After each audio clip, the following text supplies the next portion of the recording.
Welcome, welcome, welcome. And thank you so much for joining us this afternoon for Solidarity and Spirituality, Soul, Scale, and Strategy in a Time of Crisis. For those of you on social media, and many of you are, our hashtag for this event is hashtag Soul, Spirit, Scale. And feel free to tag the organizations that are represented by the panelists. We'll drop those in the chat as well.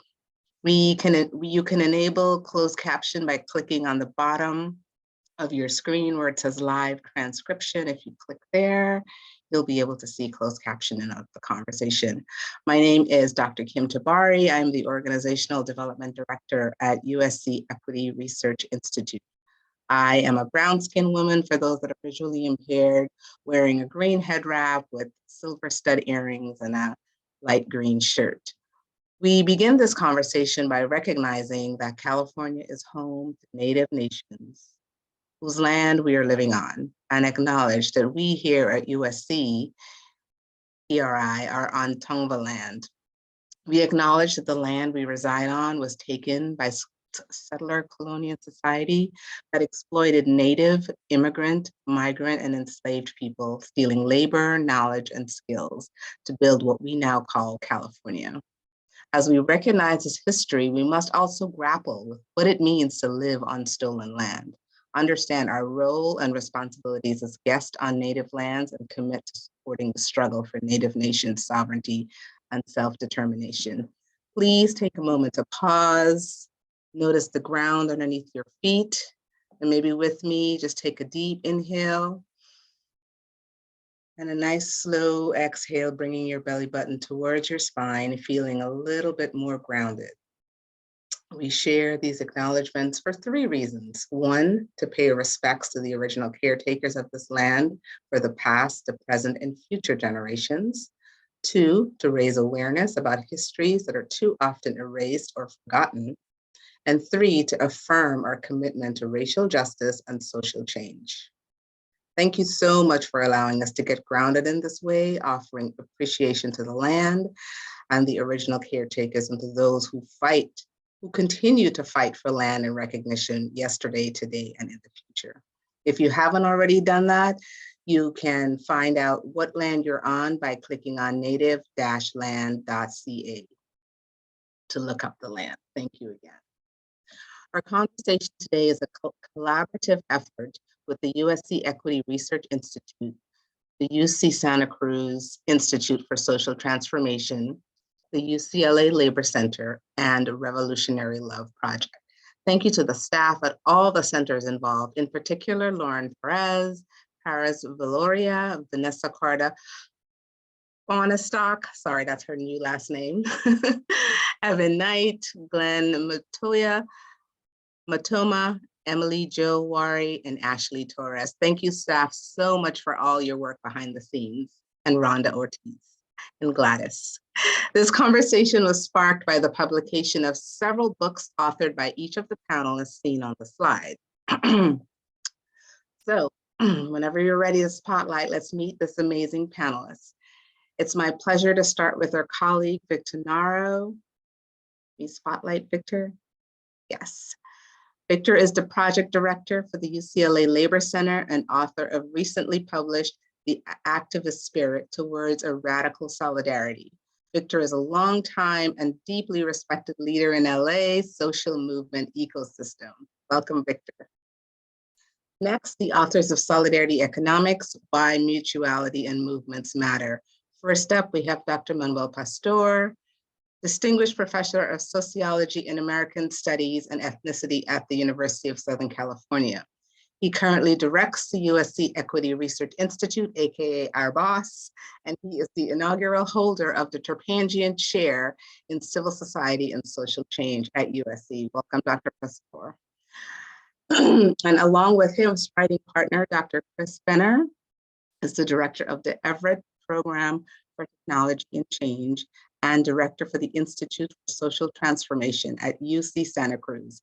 He is the holder of the Dorothy E. Everett Global Information and Social Entrepreneurship Chair. Welcome, Dr. Benner.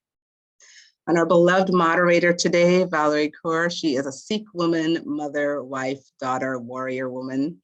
She is also renowned civil rights leader, lawyer, award-winning filmmaker, editor, educator, innovator, and author of the #1 LA Times bestseller, See No Stranger, and the founder of the Revolutionary Love Project.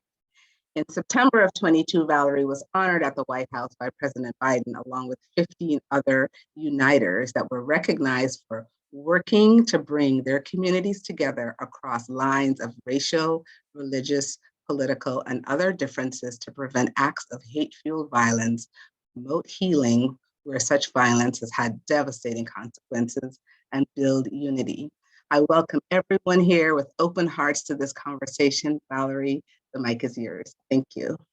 Thank you so much, Kim. And thank you for each of you for being here this afternoon. I am honored to be here with you. I know this has been a breathless time. The crises just don't stop. And so to be able to gather, to breathe together is a true gift. Before we dive into our conversation, I want to begin with a question for you all. And if you would, you can just close your eyes for a moment. Get taking a deep breath in, let it come, let it go. I ask you to think of an ancestor who represents courage to you. Someone who inspired you as a child, or a historical figure, or a beloved grandparent.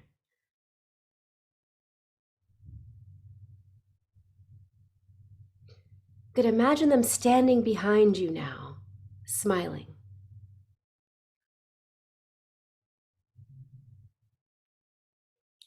Notice what that courage feels like in your body.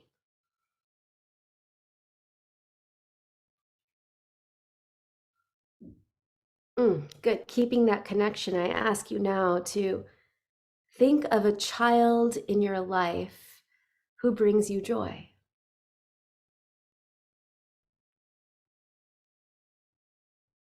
I see you smiling, so you can smile at them. Imagine them smiling at you.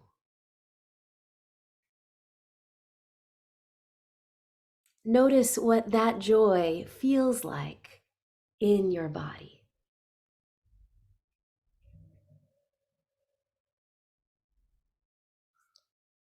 Good. Placing your hand on your heart for a moment now.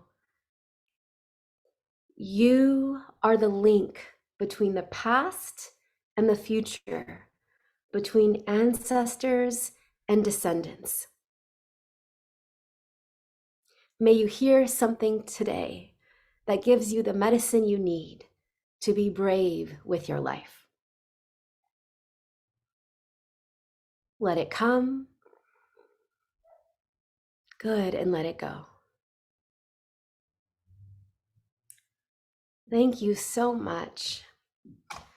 And if you would, I invite you to open your chat and write the ancestor who came to you. But don't press enter just yet. Go ahead and write the ancestor's name and who they are to you.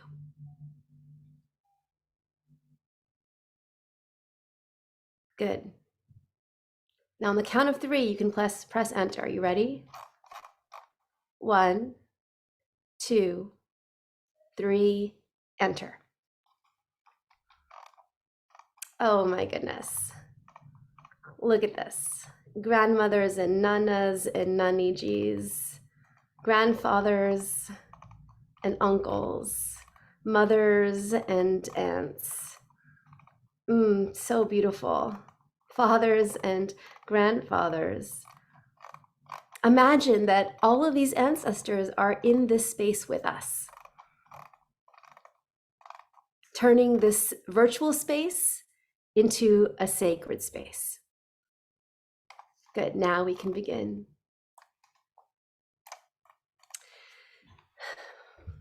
My brothers and sisters, my siblings, I am here today because I believe that the social, political, and economic crises of our time are rooted in a deeper spiritual crisis.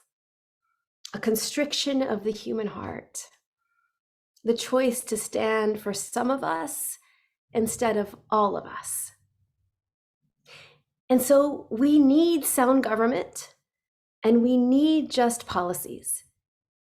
And the only way we will survive as a nation and as a species, the only way we will survive is through a shift in culture and consciousness, a way of being, a way of seeing that leaves no one outside of our circle of care. What we need is a revolution of the heart, what I call revolutionary love. I believe that revolutionary love is the call of our times. The good news is that there is a movement underway all across this soil of people who are waking up to why the love ethic needs to be the foundation of every arena of our shared life. People are making love the compass for their individual and collective decisions. I get to witness this movement. I'm on the road almost every week, going from city to city, campus to campus. I just flew back from Michigan through the ice storm, where I saw Ashley is here from Grand Rapids. I see a few of you there.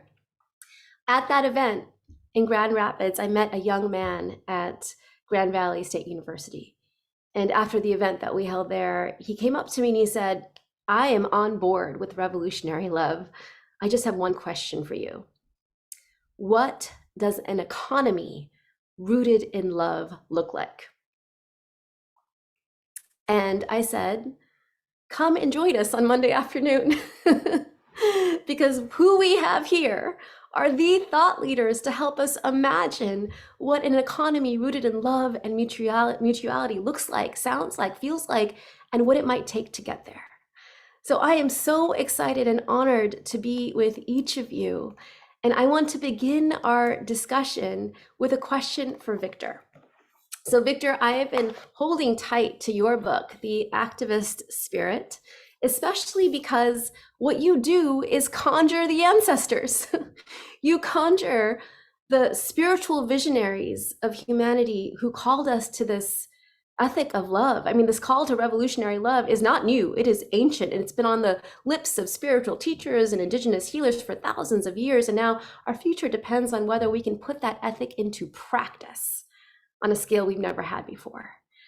And what was so gratifying about reading your book is that I felt like I got to spend time with the visionaries who have inspired me, from Thich Nhat Hanh to Cesar Chavez, King to Rumi to Mary Oliver to Carl Sagan. It was so beautiful the way that you brought them all together, and all of them call us to love from a recognition of our interconnectedness. The one ancestor whose life inspired you is one I actually didn't know very well, Saint Francis of Assisi. So my question to you is, like, could you tell us the story of how you encountered Saint Francis of Assisi and what then inspired you to put all of that wisdom in this book? Thank you so much. So I think it's about 15 years ago. Well, I'm so grateful to be in this space. Thank you so much. I really feel a major calmness in this space. But about 15 years ago, I suffered a major burnout, which is in the immigrant rights work, as you know, as many others know, it's very traumatizing, and it's emotional, physical, and mental burnout. And I think we don't do enough to go inwards and take care of ourselves in this movement. And I suffered one of my major burnouts. I was hospitalized. Just like it was so bad, my burnout. And I the week before, I had picked up a book I went to a Catholic mass at the cathedral, and I picked up a book by Saint Francis of Assisi. I know it says Chavez, and I know Gandhi referred to him from time to time, as has Thich Nhat Hanh refers to him. But I picked up that book, and he spoke to me because one, he wasn't from the Catholic Church.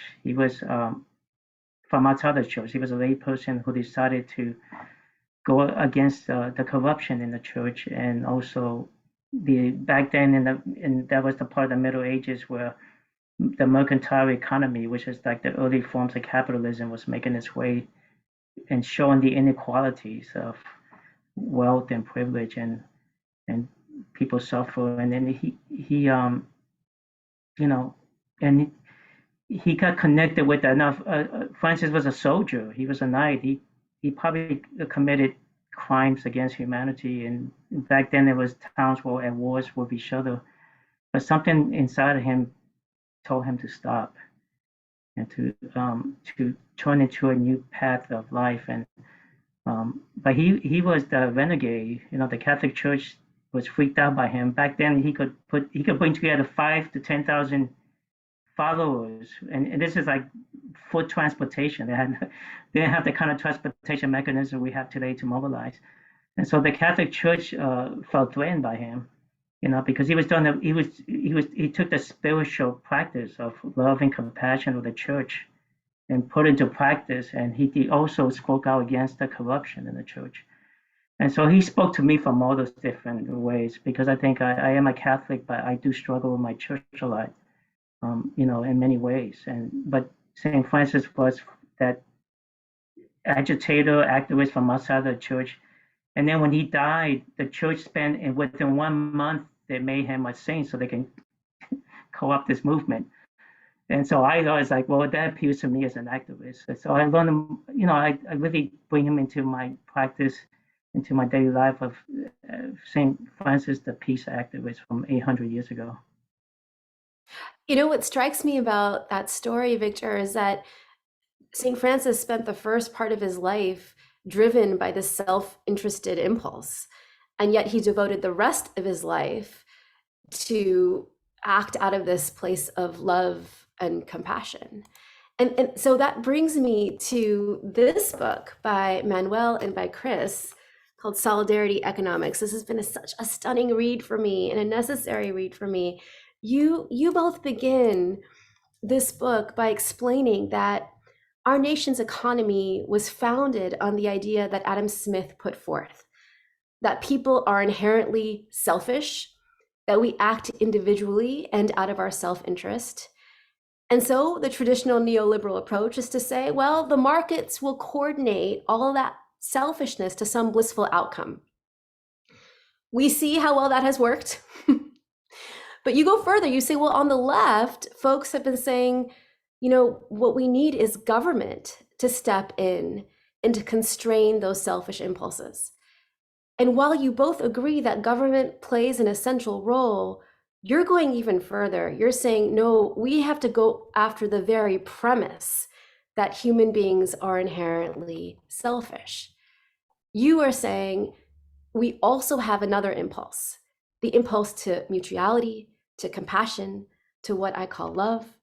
And so instead of structuring our political and economic systems to either tame or reward self-interest, what we should be doing is promoting those bonds of mutuality and connection and community. So this is a thrilling approach to reimagining the economy. And I want to begin with you, Manuel, and ask you, what could an economy rooted in mutuality, rooted in love, look like? Well, first, so good to be with you, and what a great conversation I've learned already from Victor's history and sharing. So I just feel blessed to be here. You know, I think that there's sort of two sides to this. One is to have a sharp analysis of what has been, because I think in the book, we talk about how this is an economy that was built on stealing land and stealing labor, on genocide and the taking of land from native peoples, and the enslaved labor of African folks, and really the difficult circumstances near enslavement of many immigrants. What I think we forgot is that capitalism doesn't just steal land and labor, it steals our soul. It transforms us into being self-interested. It rewards that. It separates us from one another. It rewards the kind of othering that is actually going to shipwreck us as a nation and as a species. And what we are trying to say in this book is that there's another part of us. there's that part of us that is filled with love, that is looking for a soulful connection. And because of that, we need to do a few things. First, we need to stop talking about the economy and always talk about our economy. When you say the economy, it sounds like a set of rules out there that are given by God, nature, or the market. They can't be changed. When you say our economy, you realize it's the rules we've made. And you also realize that it puts us in the center of our economy. The second thing is to realize that we, even on the left, often think about equity as a fairness or justice issue rather than a prosperity issue. When you create a system that systematically locks people out, you're not able to tap into people's creativity, talent, desire to start businesses, desire to contribute.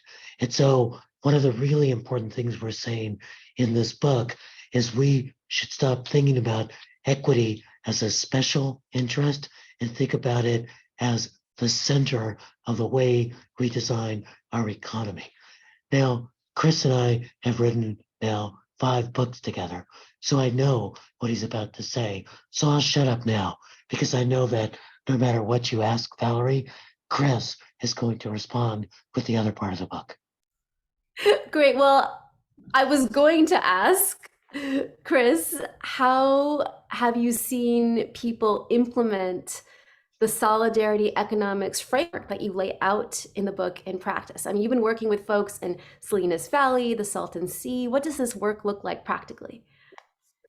Well, thank you for that question. It's just such an honor to be with you all here. I wanted to lift up some of the work we're doing with something called the Salinas Inclusive Economic Development Initiative that is using our solidarity economics framework as really a guide, a North Star, for efforts to bring together 9 different community-rooted organizations to be more influential and powerful in shaping an inclusive economy.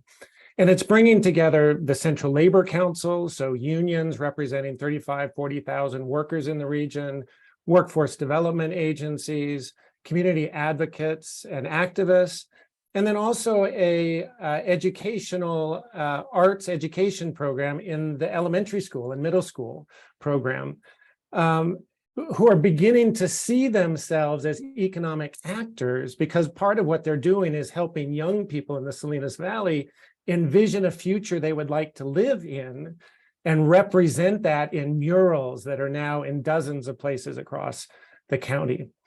And part of what we've been doing is thinking about power, which is another critical part of our book, is recognizing that this economy that we live in isn't there by chance. It was created by people making decisions, and that there are some people who benefit from our current economic structures. And what we have to do is start to make more visible the spaces in which economic decisions are made that channel resources, that create markets that exclude some people and enable others. So we've been going through a power mapping process to help understand for all of us where those decisions are made in this ecosystem of economic development decision making. But I wanted to lift up kind of 3 things from this work that I find really powerful. One is the unusual allies, even within progressive movements, within community organizations, that these different groups, even though they're all deeply rooted in low-income farm worker communities in the Salinas Valley, have not had much experience working together. And so even in our progressive movements, this is becoming a way that people are learning about how an arts education program and labor unions, for instance, can and should be working together. But it's also making unusual allies and connections with businesses, with economic development agencies in the region that are really important. So it's pushing those boundaries as people are moving from resistance to governance and really envisioning and realizing that future. I would say the second thing that's really important is the sharing of knowledge, and that you have people's humanity and community knowledge that's coming together with some of the academic knowledge and making us all smarter in that process and more effective in that work. And I think the final thing I'd lift up is, oh my gosh, it's just fun. It's really inspiring working with people at this level and seeing people coming together and realizing their vision in real practical activities and pushing those boundaries. It's inspirational and just a joy when you're dealing with these difficult economic questions, but from a way that expands all of our understandings of what's possible. Beautiful. I want to open it up so that you all as panelists can ask questions of each other. But before I do that, I do have a follow-up question. So much of my work has been inviting people to shift the dominant frame from resistance to reimagining. So if we're just resisting, and resistance is necessary for our survival, but if all of us are just resisting, we're just reifying the power dynamics that already exist. We're making our opponent more powerful, but we're not birthing anything new. But if enough of us can protect spaces to reimagine the world as it ought to be, as we dream of it to be, then we're starting to create little spaces where we embody the world as it ought to be. I mean, we're offering a blueprint for the world writ large. And what strikes me about your work, Chris, is that you are seeing, if you're just reading the news, you can get really depressed. But if you're out there hearing the stories of how people are experimenting, becoming laboratories of the world that we want, starting from their imagination, it becomes quite inspiring. So one of the moments in the book that just almost took the breath out of me, because I had to take a deep breath again, was how you all have been reimagining the idea of the social safety net. So very specifically, you write, the idea of the safety net is that when you fall on hard times, you need a handout. Rather than, well, you found yourself through structural racism, patriarchy, exploitation, forced into a position where you need help. You don't need a handout, you need a hand up. And you say, well, what if we designed our social support system not from a place of charity, but from a place of solidarity, from a deep sense of our interconnectedness? And then you introduce the idea of the social wage. So could you tell us, either of you, Manuel or Chris, tell us about the social wage, and then I'll let you ask questions of each other. I actually want you to tell us about the social wage, because you're so beautiful at how you're describing our book and looking up our words. But yeah, one dimension of it, and then I'll turn it back to Manuel, is, in addition to an approach that recognizes the structural conditions that create scarcity and create poverty, it's also recognizing the collective inheritance and collective value that goes into all economic activity. And I've spent a lot of time studying Silicon Valley and the high-tech industries, and it makes it so clear in these leading industries of our economy today, it's dependent on hundreds, if not thousands of years of scientific development that should be the collective inheritance of all humankind. It depends on collaborative knowledge and communication and sharing across multiple institutions, from universities to lawyers to different companies. And it depends very much on the place where people are living, with all the restaurants and care work and educational institutions and work that goes into that. So how do you discern what's an appropriate return for that? Well, we know at the moment that the high-tech companies are capturing unjust returns from that through a variety of mechanisms. A social wage approach says we should all benefit from our planet that we've all inherited, the resources that are part of it, that collective knowledge, and our contributions every day to our economic well-being. Yeah, just a comment about that and then a question. One of our problems with the term safety net is it makes it sound like an accident. Like you just fell through and we should put a net there in case there's a mistake. But people who are on the bottom of our economic system, people on the bottom of the racial hierarchy in the United States, people who are in positions of exploitation, that is structural. And that means that those structures need to be challenged. And what I think is interesting about our approach, and it moves me to the question for you, is it's both trying to be strategic about talking about the structure, and it's trying to appeal to the best of us in terms of our mutuality and recognizing that we will all do better when we all do better. And that, I think, Valerie, is my question for you. I think one of the central things for our movements is how do we balance what you call revolutionary love, seeing no stranger, what John Powell would call expanding the circle of belonging. How do we heal the wounds and understand our opponents? And at the same time, recognize that there's power out there that needs to be diminished. A lot of times we hear people, particularly in Foundation Landia, talking about the need to build community power. That's true, but we also need to reduce other people's power. So how do we be a warrior and a lover at the same time? How do we have a strategic sense of the fight and a soulful connection to each other? Valerie, can you solve this dilemma in my life and in our movements? Let me say this, as I've been hearing you both speak and reading the book, I kept thinking, if Adam Smith was ever a mother, he would have never assumed that human beings are inherently self-interested.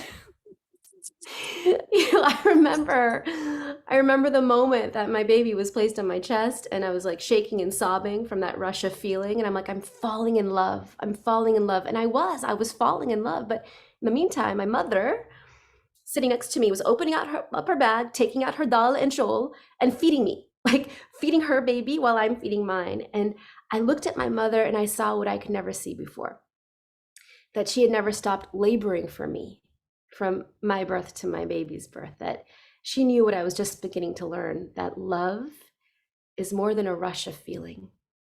Love is sweet labor, fierce, bloody, imperfect, life-giving, a choice we make again and again and again. And as I began to mother my babies, I thought, like, if we could take a fraction, and this is for any of our closest relationships, think about what love looks like in those relationships. If we could take a fraction of that kind of, not self-interest, but out of mutuality, compassion, if we take a fraction of that kind of love and love beyond what evolution requires, if we can love others who might not look like us, show up from a place of love even for our opponents and for ourselves who we too often neglect, then love becomes a revolutionary force.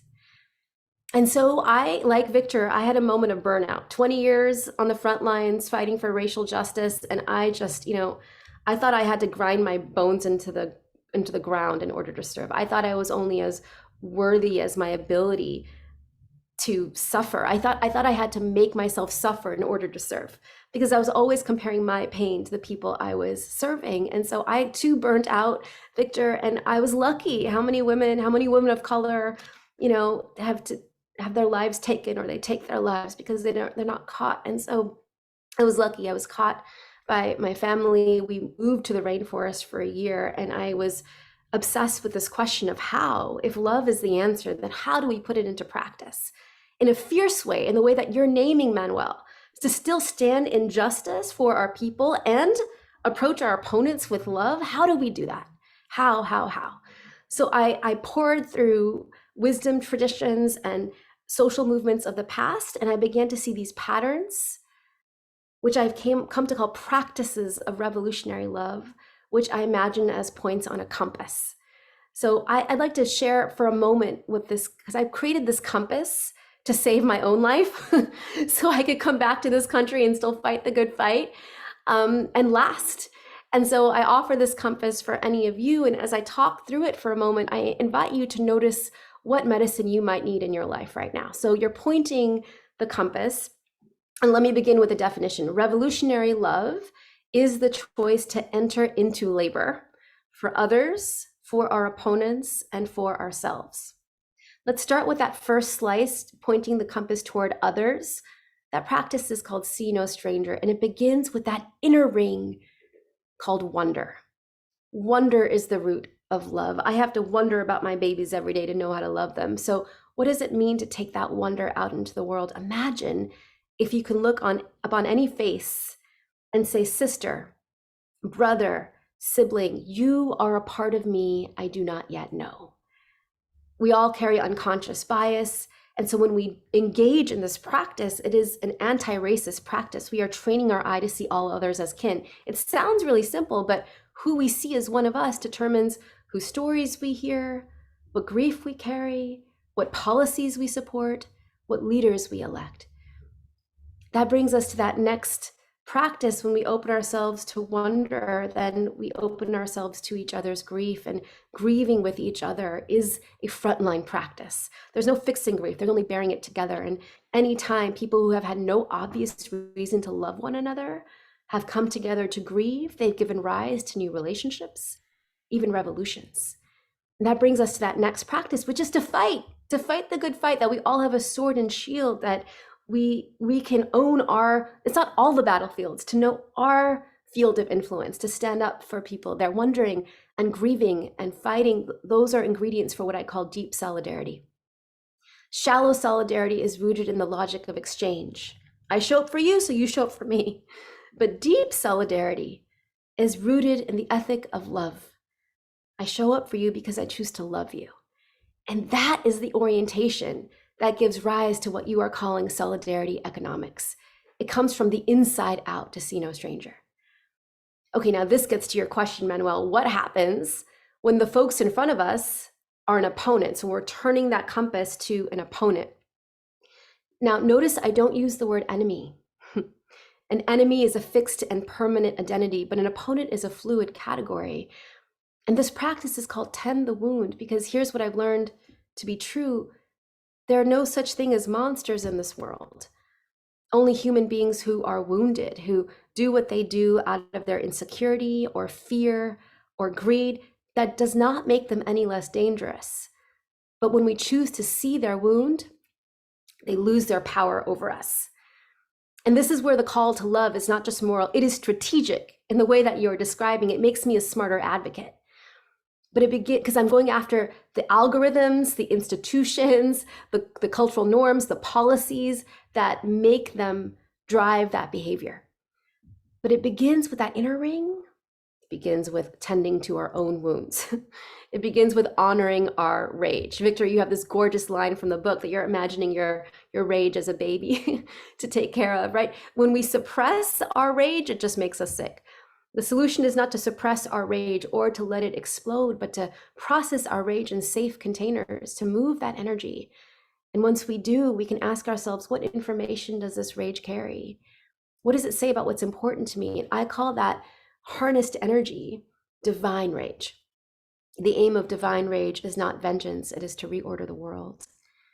And that brings us to that next practice. The creative action we might be ready for is to listen to our opponents. And this is key. We don't listen to our opponents to change them or legitimize them or even compromise with them. We listen to understand them. Once we see their wound, we gain information we might need to reimagine a future that might leave no one behind, not even them. Now, this is long work. This is courageous work. And so a lot of our social justice reformers teach at length about how to love others and how to love our opponents, not so much how to love ourselves. This is the feminist intervention. And so this practice is the wisdom of the midwife. She says, breathe and push. She doesn't say push all the way. Victor, we as activists, we're just taught to push all the way, right? No, you have to breathe, my love, and then push and then breathe again. There's a kind of cadence, a kind of rhythm to sustain one's energy in any long labor. The labor of supporting a community or building a career or rebirthing a nation. And so how are we breathing every day? Who are we breathing with? What is a spiritual practice that allows us to return to love, including loving on ourselves? How are we transitioning ourselves as we transition the world? And I find if I'm making love my compass, then I get to that 10th practice. You see that gorgeous golden ring around the whole thing? I'm letting joy in. Now here's just to land my answer to your question, Manuel. At any given season, there's one practice I need more than the other. And so as you all have been hearing me speak, what is calling to you? Are you ready to deepen your practice in loving others and building bonds of solidarity? Who is waiting for you to fight for them? Are you in a position, perhaps because of your privilege, right? While the rest of us are catching our breath, are you in a position to reach out to some of those opponents and engage in a process of listening and reimagining to tend the wound? Or is this a moment in your life where you just need to put breath in yourself and in your people in order to last? Loving others, loving opponents, loving ourselves. Revolutionary love is not the practice of an individual, it's done in community. And I find that while those of us are out there fighting the good fight, if some of us are tending to our opponents and others of us are also protecting spaces to love ourselves, then we're building a healthy ecosystem for a movement that can last and last and last. You know, that's the question I want to lift up now and ask Victor, because Yeah. one of the things that we've been talking about, raised by my colleague Jennifer Ito, is that the old inside-outside in movements referred to having inside political figures and bureaucrats and agencies, and then outside agitation. But that the new inside-outside is about how do we create movement organizations that don't burn people out, that embody healing, that celebrate love and connection, and at the same time have external impact on changing the world. I think your book is a little bit of a manual for striking that balance, and your work over the last certainly half decade, a little bit longer, has been exemplary. Can you talk about this inside, outside, the healing we need to Yeah, do in our you movements? know, and um, and I've been learning this a bit more recently from Valerie's book. You know, I just think this the daily living of activism. You know, and the more we bring ourselves into, because I think resilience, an act of resilience is not just about pushing back and fighting.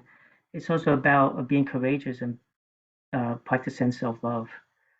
You know, because I think like we're really strong about tapping into empathy and compassion and giving it, because we're activists and it's the work for justice. But we also need to be courageous, because I think resilience is also, are you also taking care of yourself in situations where, you know, maybe you might need to back down, or maybe you might need to disconnect, because you know, we all have emotions, and we all struggle with these emotions. Anger, you know, sometimes I have, you know, my wife Lorene is here. She'll be a testimony. Like, as much as I write about anger and how to transform it, I have my downsides. Sometimes my anger also dominates me. So we deal with our emotions, our vulnerabilities, and we should bring those into the spaces. Like, because I think that's part of the work of activism, creating powerful solidarity, is when you have those spaces where you can be vulnerable and courageous, and let the people around you know that you're not at your best, and then they uplift you. We uplift each other.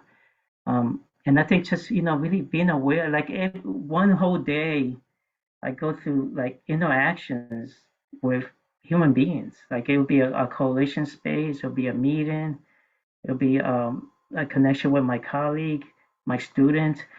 Am I aware of that connection, and how I, you know, use that connection to promote compassion and promote understanding?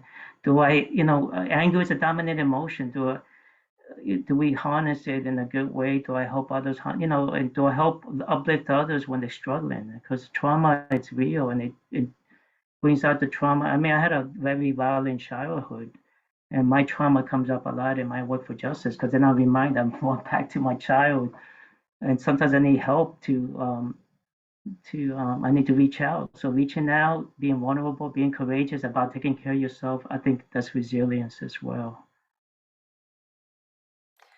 We have some questions coming in from the audience, and one of them, as we've been talking about loving others, loving opponents, is for those of us focused on opponents, how do we take power away from our opponents in a loving way? And in the case of economics, you have a lot of folks in this country who are benefiting from the system as it is. And so in your experience, I'd love to hear any stories you might have, Manuel and Chris, of where this has worked, where there's a redistribution of resources and an uplifting of the marginalized that has worked. Chris, go first, I'll go second. Well, the example that first came to mind is, and maybe it's not so much about taking power from others, but how lifting up power benefits everyone. And it has to do with working with Mujeres en Acción in the Salinas Valley. And it's an organization of women from farm worker communities, came out of a faith-based organizing network, communities organized for relational power and action, and really all about helping to lift up women's power in the region. During the pandemic, they became a really critical partner in a community health worker program. At a time when the county health agency was saying, no, we're getting the information out there about the viruses and about, being safe and getting PPE and all, they knew it wasn't reaching the communities that it really needed to be. And there was some benefit from a statewide policy that Manuel had some involvement in helping to create that encouraged, that actually required counties, if they were going to get out of pandemic restrictions, it had to do with the worst census tracts in the county rather than the whole county average. But they used that as a way of helping to show that the deep knowledge and relationships of women rooted in these communities benefited the whole county and actually contributed to opening up the tourist industries and things in the predominantly wealthy and white Monterey Peninsula area. Incredible. And it required that partnership and people from those leading business agencies actually working to support the community health worker program. So it's a very immediate example. I'm sure Manuel will have others. So I think that's a great example because I think there's a combination of, sometimes people ask me what business I'm in, and I say I'm in the business of creating epiphanies. That is trying to create moments where people find their own power, where people find their connection. And it's been heartening sometimes to see people who might be wealthy, well off, on the privileged side of things, realize how much it's disconnecting them, how much better off we'd be as a society if we got rid of a safety net and put in place a social wage, if we recognized what everyone's contribution was to our well-being. So I believe in epiphany, but I also believe in some rules. And that's a really good example. At the state level, I actually had an outburst in a meeting with the governor saying, what part of the fact that this is unequally going to rip through immigrant, low-income Black communities was not obvious from day one. And after that outburst, they put in place a rule saying that you could not reopen your county to business unless the testing positivity rates in the census tracts that were the poorest and had the worst health indicators were equivalent to that of the county median. So once that rule was in place, the interests realigned. So I want to count on the goodwill of people who have power, and I also want to make sure that the minimum wage goes up. I also want to make sure that racist policing is ruled out.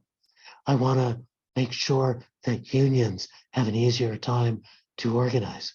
I want to make sure in the community economic resilience funding that the state has in place, that community-based organizations have a powerful voice. And part of that is making sure, here's my big plug, that our book, Solidarity Economics, is available for free. If you go to our website, solidarityeconomics.org, you can get a free copy. Not only can you get a free copy, you can get the comic book version in English and in Spanish. So you can use it for popular education. So we want to make sure everyone connects, and we want to make sure the rules are fair. It's really beautiful. And in our final moments together, I want to end with a question for Victor. While we were talking through revolutionary love, there was a lot of action in the chat around grief and grieving. And as someone who has held other people's grief for so long and also felt it in your own heart and your own body, could you tell us how you now process grief, alchemize grief, so that you can continue to take action? And perhaps if there's one thing that you feel like everyone on the call could do, one practice that they could do to sustain themselves in the fight, to keep breathing from the grief out into solidarity, what do you do? What do you invite folks to do? Yes, I think you can always tap into joy.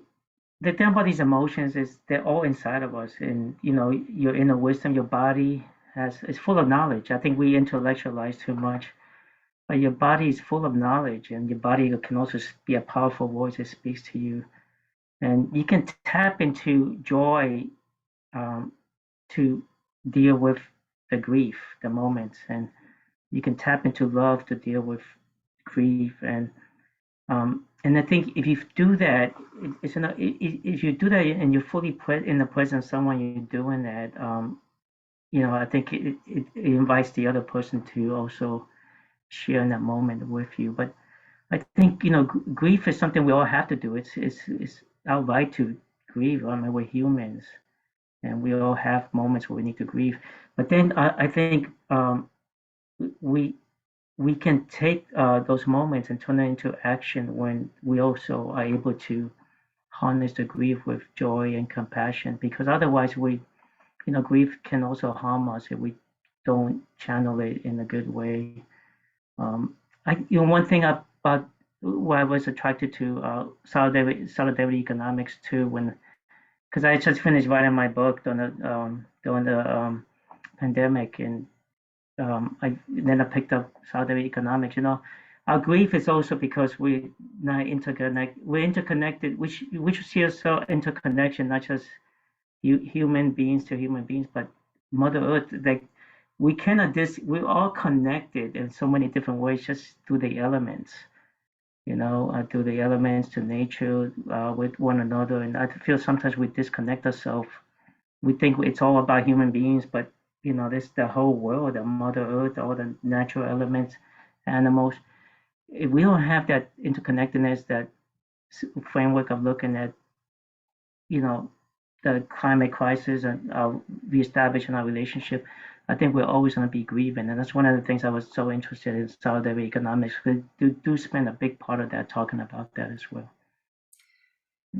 Victor, Manuel, Chris, thank you for being brave with your grief. Thank you for sustaining yourself in the fight. Thank you for offering your imagination and your deepest wisdom, and for calling us all to love. I'm deeply grateful to be in this labor with you. Kim? Wow, I got to take another deep breath, and I encourage you all to do the same.